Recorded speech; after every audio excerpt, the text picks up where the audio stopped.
you are. So here's how I see it. Like you can totally mesh all of these worlds and all of these parts of you together.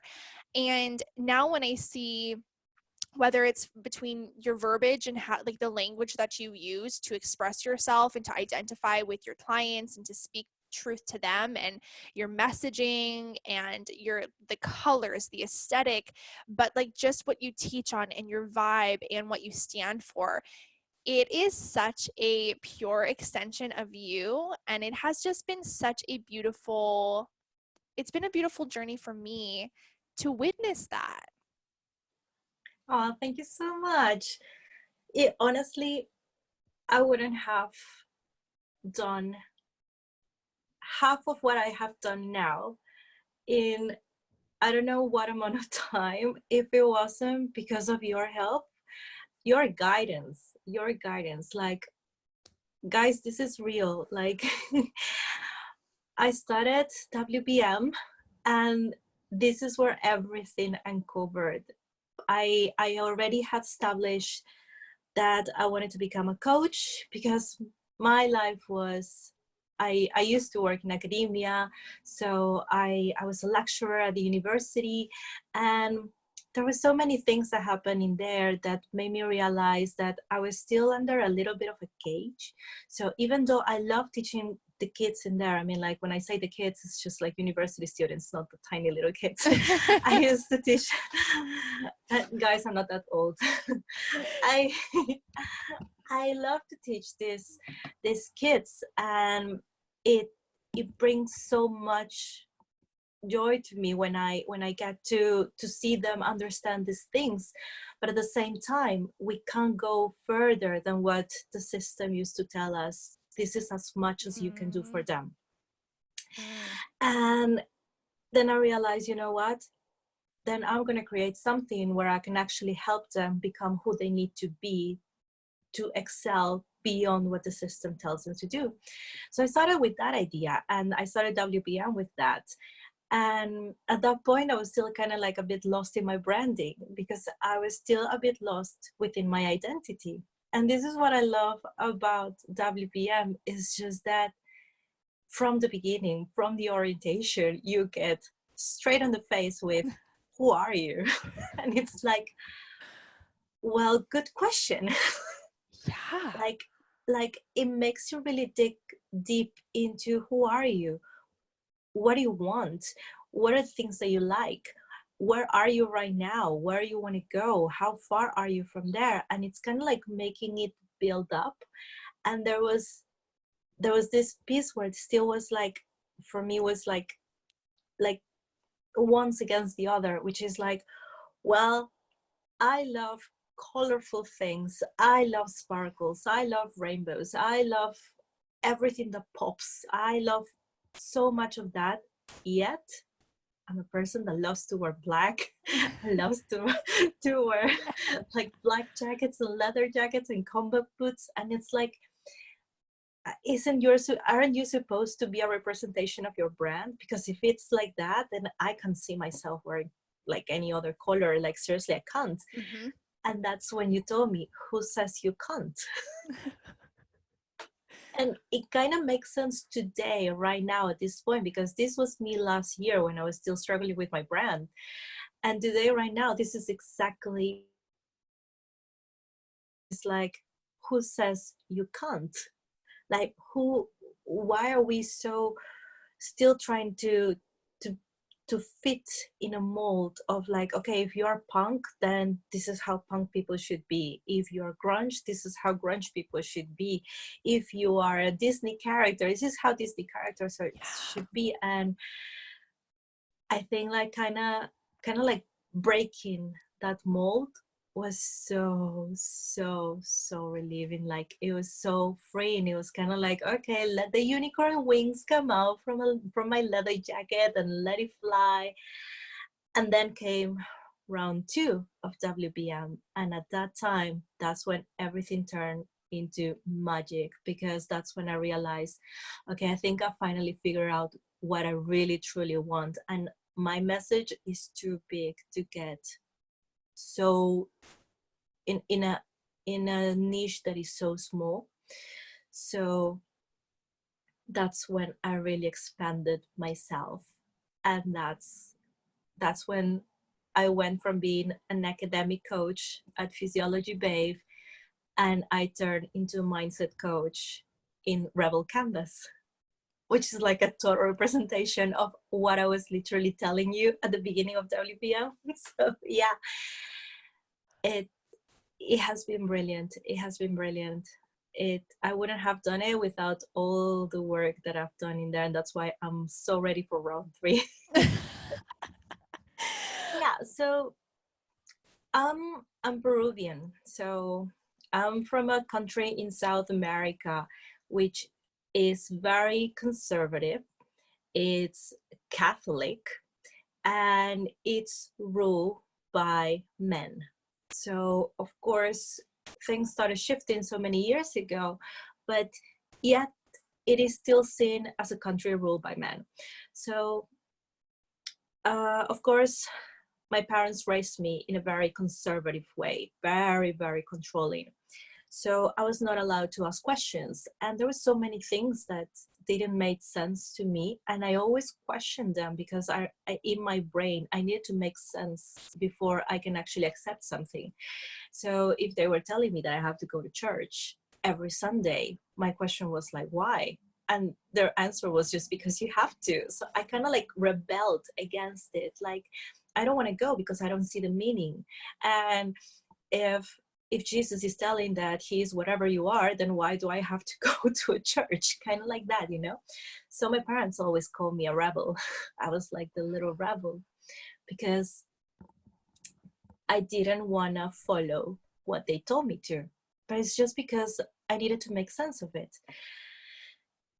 Yet, of course, you always follow their guidance because parents are supposed to guide you, and society tells you that you have to do this and you have to do that. So I had to excel during high school so I can be on the top, so I can go into a good university.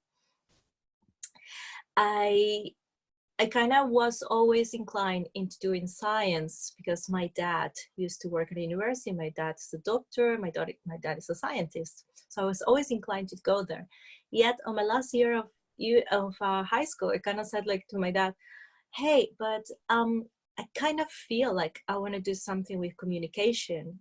And I remember this very clear. He sat to me and said, "There are only 3 careers in the world. It's like doctor, lawyer, for the love of God, I forgot the third one, which is not important anyway, but communication was not there." So I was like, there's only 3 careers. So you can only follow one of those. So yeah, okay, I kind of like went into uni. I studied science. I finished before my 5 years. So because it's a 5-year thing, I finished early. So my dad suggested me, you have to do your master's because this is how you do in science. You have to kind of like escalate and escalate and escalate.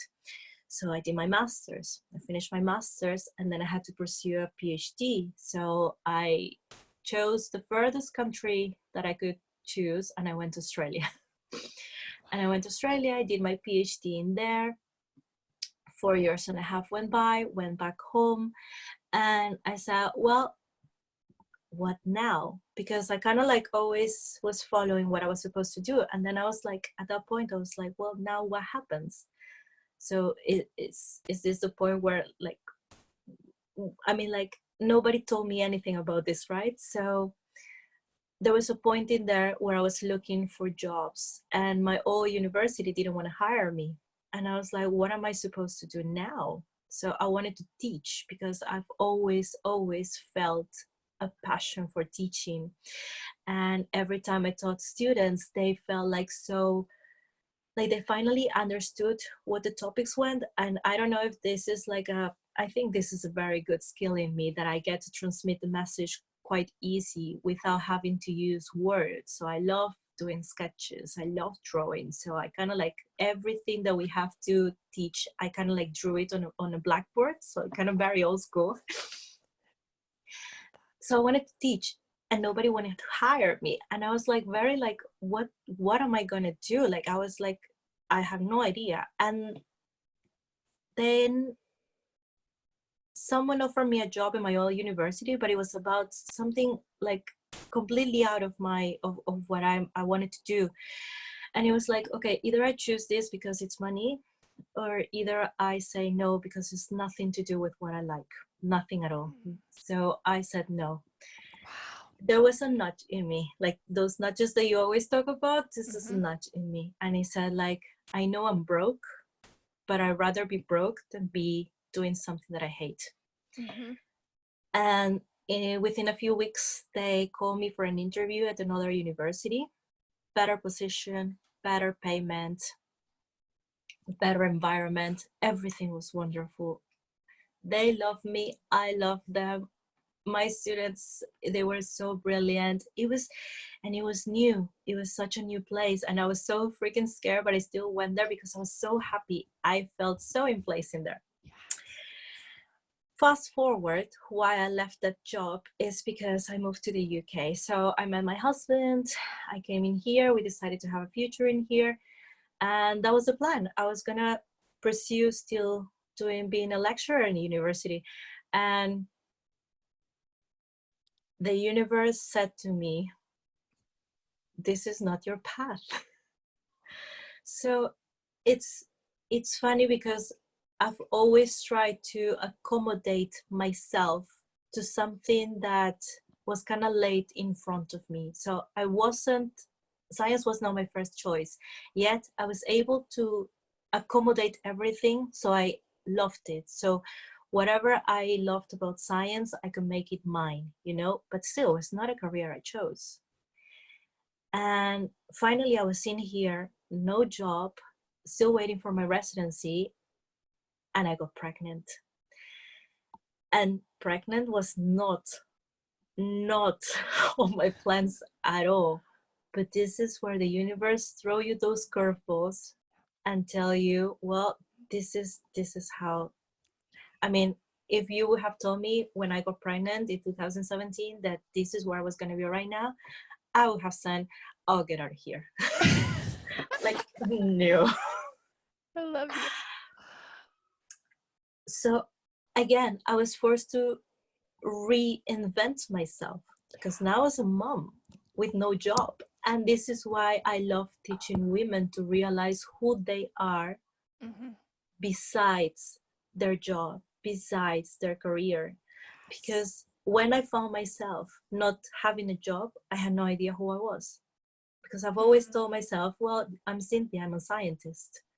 And it's like, yeah, but what happens when you are not a scientist? Who are you? And that's when I had no idea who I was. And it was like that point, there was a lot of up and downs and me trying to find myself again and me trying to fit in everything. And this is when I said, you know what? Nobody has to tell me how things are supposed to be. I don't feel that I have to go back to university. I feel like I can find my own path. And that's why I chose being a coach, especially an academic coach, because I still wanted to teach. The message between being an academic coach and being now a mindset coach is just that I realized that I was still trying to fit academia into my life because I was still trying to accommodate what I already knew. But it felt hard and struggling, and not in a good way where you say like, well, this is pushing me. But no, it was like there was resistance in the way of saying, I don't think this is the one, but that's my first step. So that's how I started. And thanks to that, now I am who I am. And now this is where we get here. And this is why I'm so passionate to teaching people that nobody in their sane mind would drop a PhD and restart their life into something else just like that. At least that's what they told me. Nobody would do that. But why? Why would I have to get my life stuck into something that maybe no longer is my path? And maybe it was before because it taught me so many things, but right now it's not. And right now this is what I want to teach, because so many women feel like I already chose my career and I have no choice. I already chose this job and I have no choice, and I'm already stuck. And this is where I am. I mean, the pay is good, but are you really doing what you love? I mean, is it actually contributing to the world? Is it actually making you happy? Yes. Or are you just following something to make money? And that's it. You were when you first started, and then what things kind of looked like before you started the second round, because you were even in different places in the world and in your life, and like all of the things were vastly different from when you started with me in September and then when you started again in January. So yeah, like where were you in like your life? Where were you in your business before you joined, and like how were you feeling? So last year when WBM was announced, first of all, I've been wanting to work with you like since way before. Way before. I've been stalking you, following you for quite a while. The first time I heard about you was in 12 Days of Business from Lauren. Stop it. Lauren, yeah. So that was 2017, December 2017. That's the first time I heard about you. And from all of the people that were in there, I was like, I resonated with you so much. But at that time, I was like a new mom, and still, well, things were not like kind of clear for me yet on my path. So I kind of like just started following you and listening to your podcast, and I was so excited about everything. And when WBM happened, I had already decided that I wanted to start with Physiology Babe, which was my academic coach business. I haven't got it through that much at that point because I still was kind of like lost in a way. Like I felt forced to do it just because I wanted to push myself to open it. So I kind of like open it just because no hard feeling, no strategy, no nothing. I just like, you know what? I had to open it because if I don't open it, it's never gonna be open. So that's what happened. But I was lost. I was lost, like as in like I knew who my ideal client was. I knew her pain points, but I still didn't know how to talk to her. And WBM, I saw what everything was happening. Like you were talking about it and everything, and I was like, oh, that sounds like really good. That sounds so good. I love it. When I started, it was like, okay, so here's orientation, and I think you were about to start the first module like very soon. So I was like, okay, I have like less than a week to go through orientation. And I was like, I can do it. And then I was like, oh my God, these workbooks, oh my Jesus Christ, like what are these questions?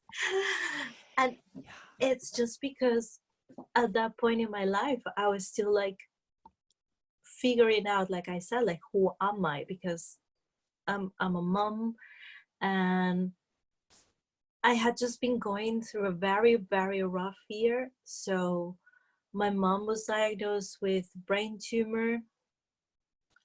My daughter was born with a cleft palate. So I was never able to breastfeed her. And she suffered from reflux, and it was very hard to witness. And we had kind of like to push her through to start solids way before her 6 months, because that way we can assure that she's strong enough to go through surgery. So it was a very stressful period. And of course, because my mom was sick, she was in Peru, and I was here alone because my husband's family doesn't live here and my family doesn't live here. So it's just pretty much the two of us. So it it was kind of hard because at that time I was still like trying to deal with a lot. I was trying to deal with my mom's sickness. I was trying to deal with my daughter's um, development and surgery and everything. And it was just me and my husband and my daughter, and that was it. Um, I believe we started in September, right? Mm-hmm. And my mom Yeah. passed away in October. So it was kind of like a very rocky time for me. So when I started orientation, I started very excited and everything, and I started doing everything.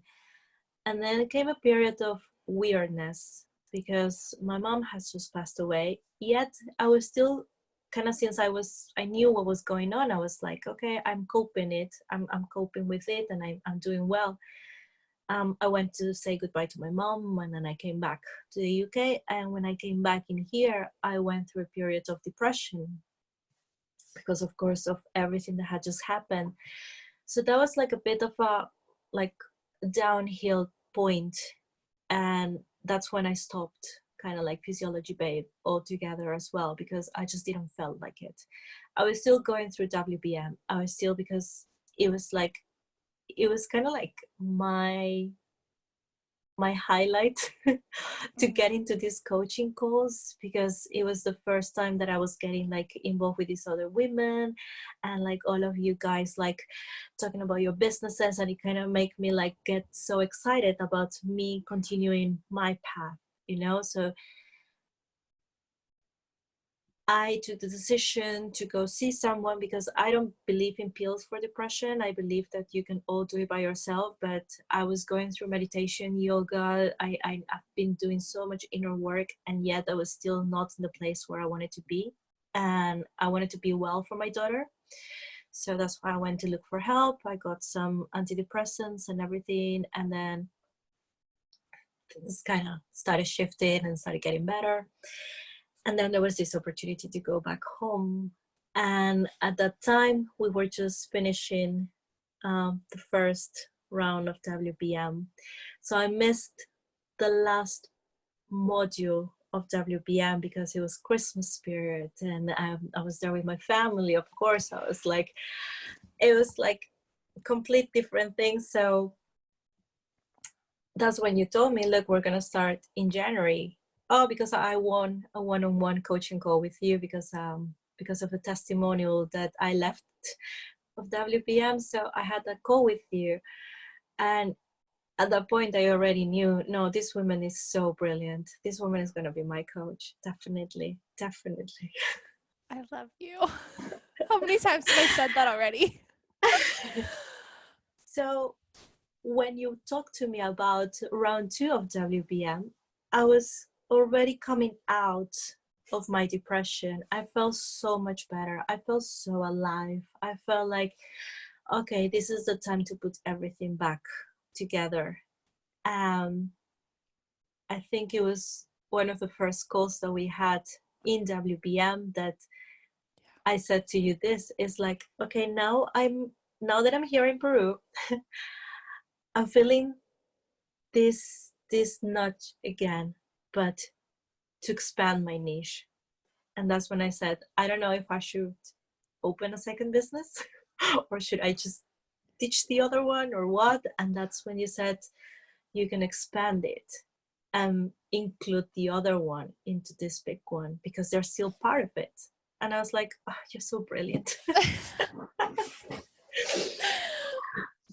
And at that point, I was so alive. I was so alive.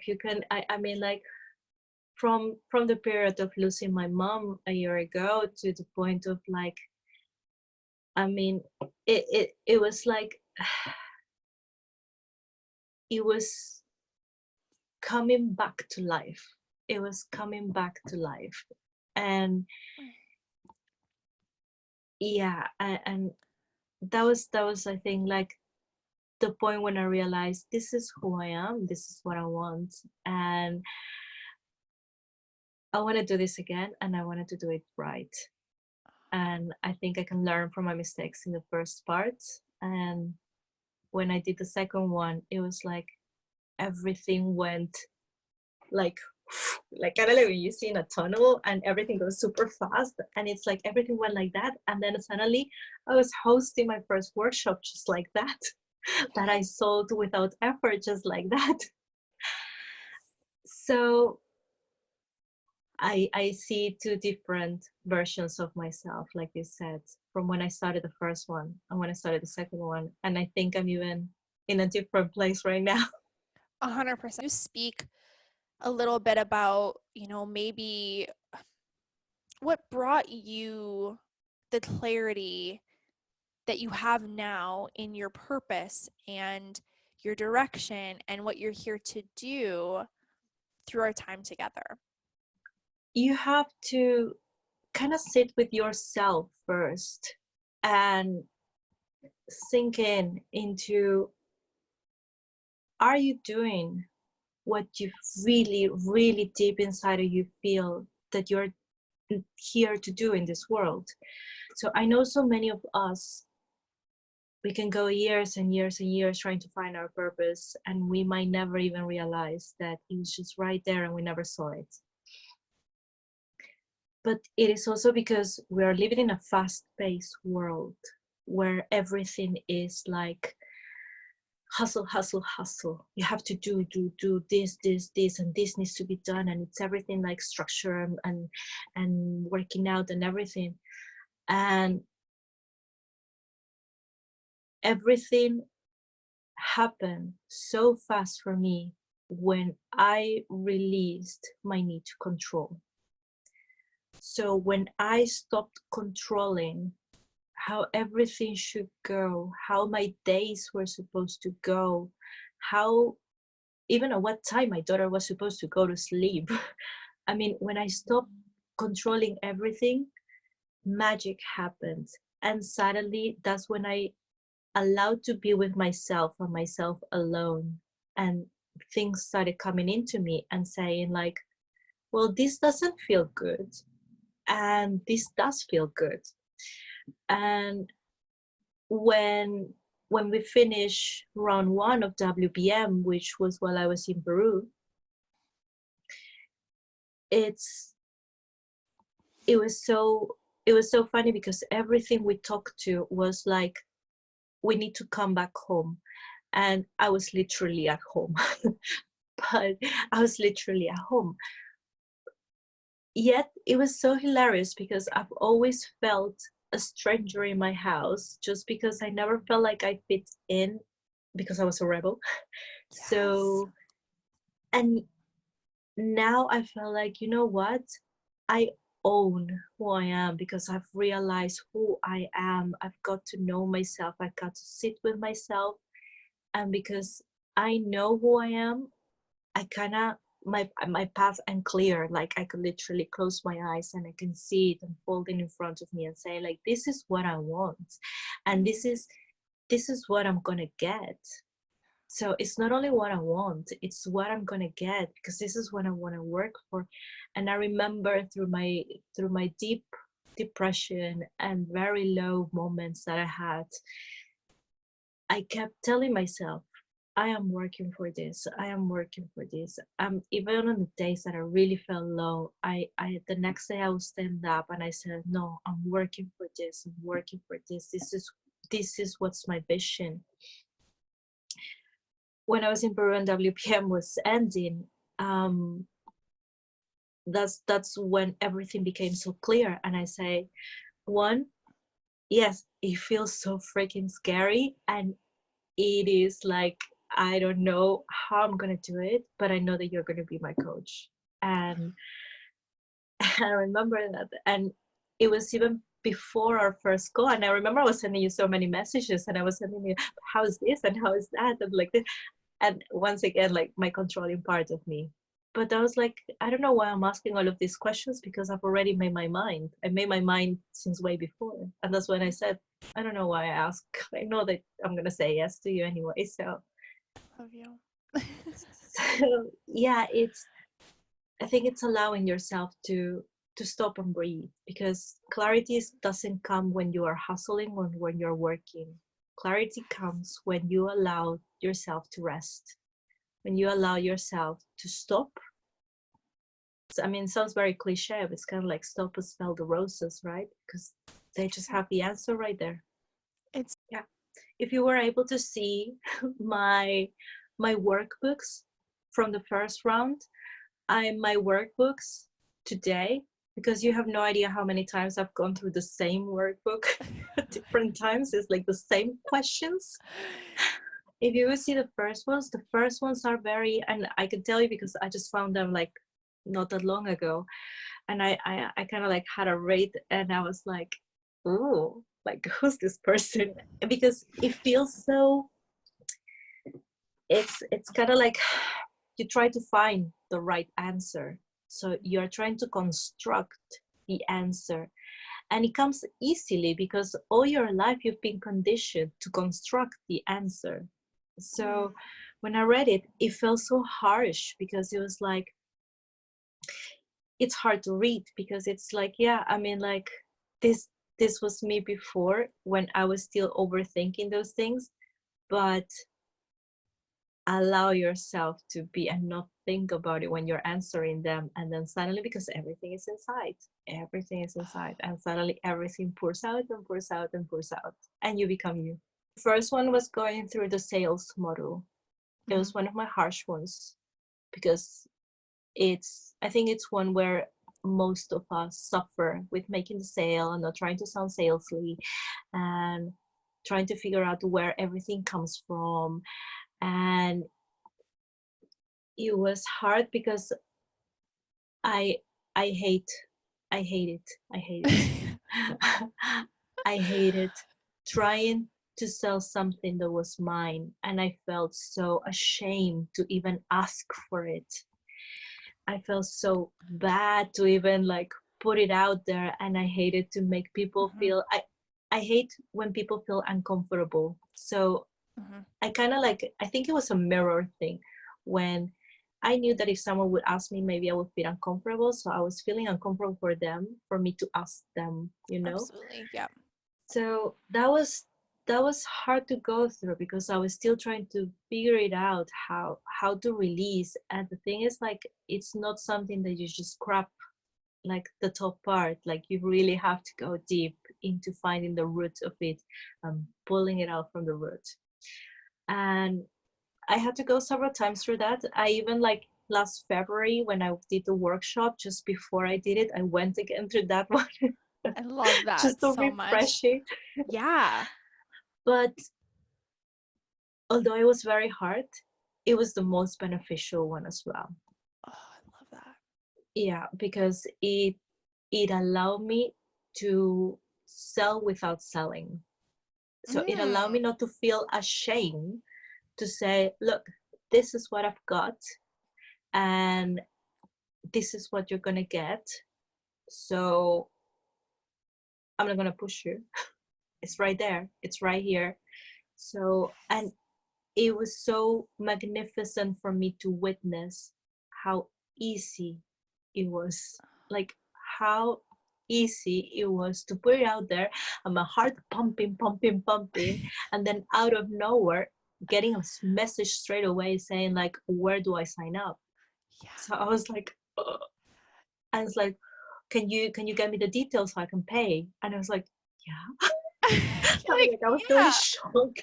yeah. Yeah, and it went like that.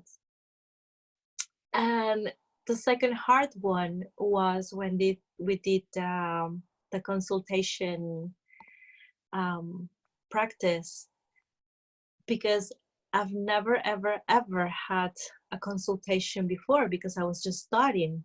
So I've never even like constructed anything. So I really had no idea what to do, what to say. Thankfully, we had that sheet that you prepared for us. That was my lifesaver. My lifesaver. This is the best. If WBM was only one thing, this was it. Oh my gosh, that I just love this. Because I've used it when I had a consultation call after my workshop, and I used it for the one that I just booked my client with. So I used it exactly like, I mean, not exactly because you have to fill the blanks, but I used it like kind of like the same structure and everything. And it is so easy, so digestible, and so straightforward. I mean, like, but it was hard at the beginning because it was like, oh my God, I'm talking to someone else and I'm very introvert. And this is like, yeah. With the workshop, it was so magnificent because I was in the middle of the rebranding, since I had that that idea that I was going to do the rebranding because I was not going to longer be physiology based. I wanted to do a new brand. So I didn't even have the name yet. I just said, like, I put a post on my Instagram saying, we're rebranding. That was it. And I just started posting like, you know what, I'm going to host a workshop. And then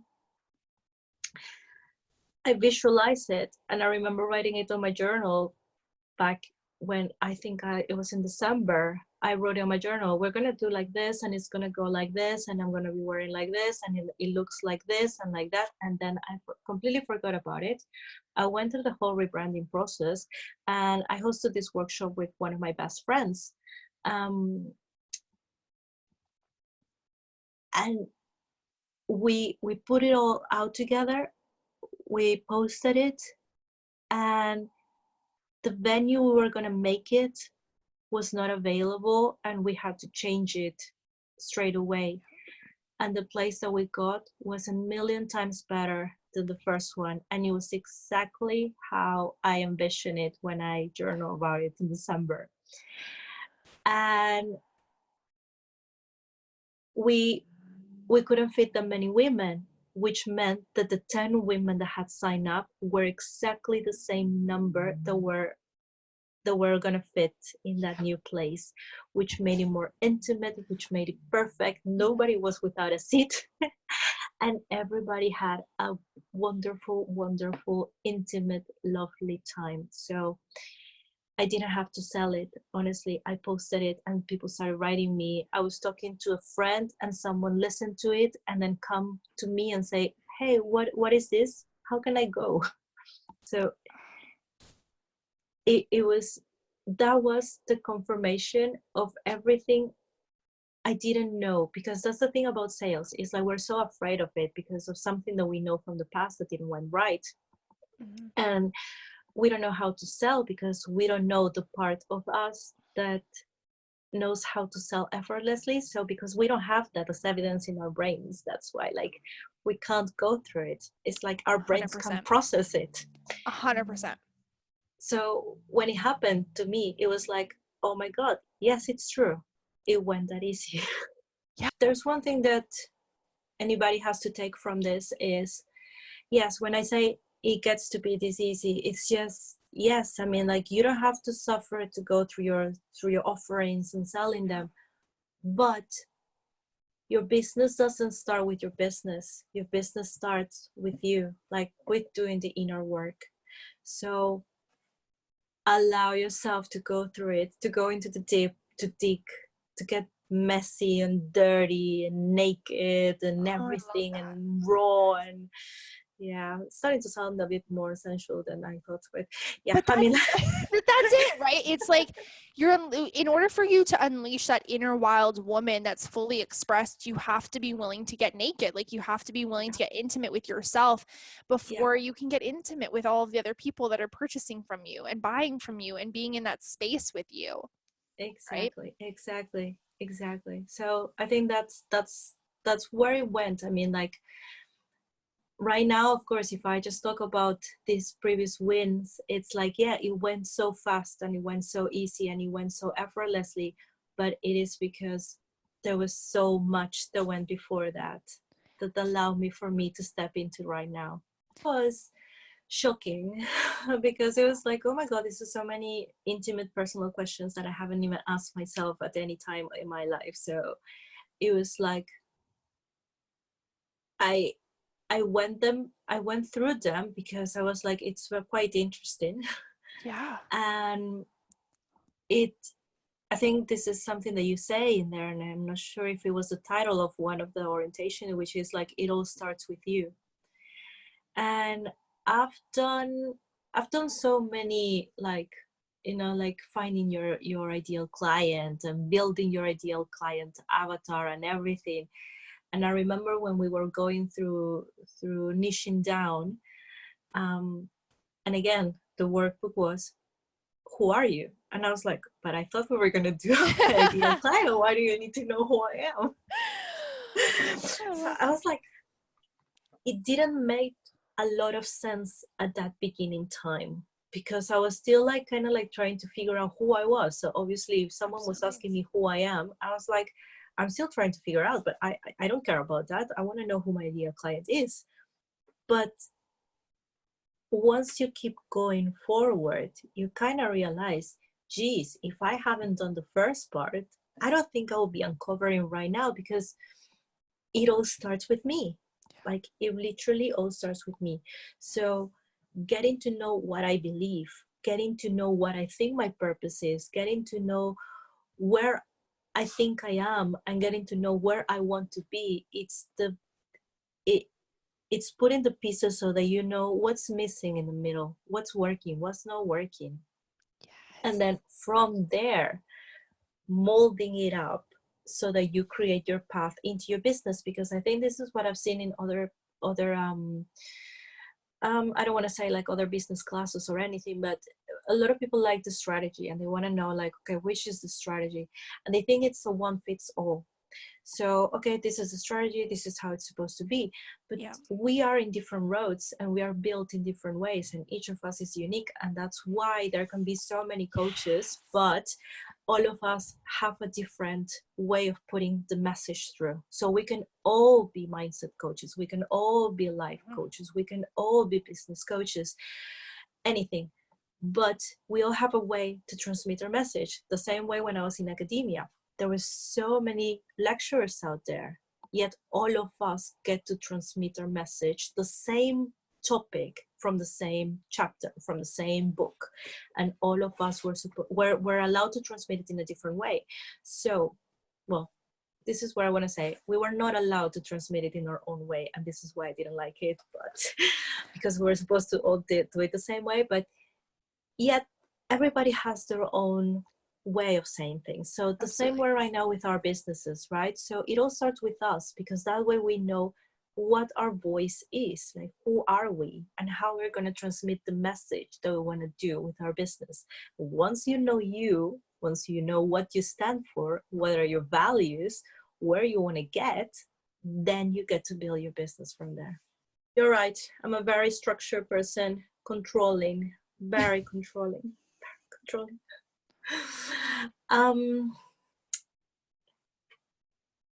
It's when I allow myself to be me, which is to realize that I don't have to be one or the other. That's when I fully allowed to everything started to flow. So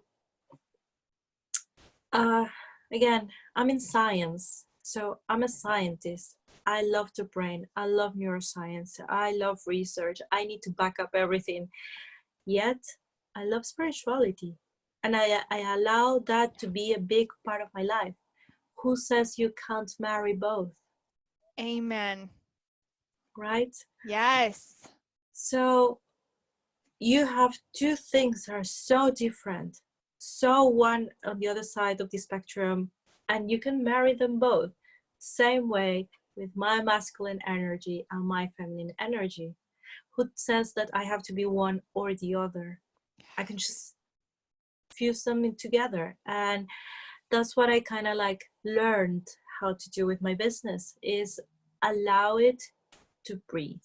So release the need to control. That was the hardest part, because again, I'm very controlling. So to release I'm an overthinker. So I was thinking absolutely everything, because every tiny little piece had to fit perfectly. And then it was a very strong shift that I kind of didn't want to let it go until I told you I had to let go. And I'm letting it go, because I'm realizing that that's the only thing that I still haven't released, and there's still something isn't working. So when I allow it to, again, experiment, because I'm a scientist, I said I'm gonna release the need to control things and see what happens. When I let it go, then that's when things started flowing. First one was, how am I gonna allow money to come in? So when I was working through being an academic coach, I was looking at different sorts of services that I want to do for students. And I was trying to put myself in the position of a student and what was their way of approaching me financially. And I was like, well, if I was a student, like, would I be able to afford it, or would I be able not to afford it? And it was a bit of a dilemma for me in there, because if I could do it for free, I would do it for free, honestly, because I love what I have to say so much that I would do it for free.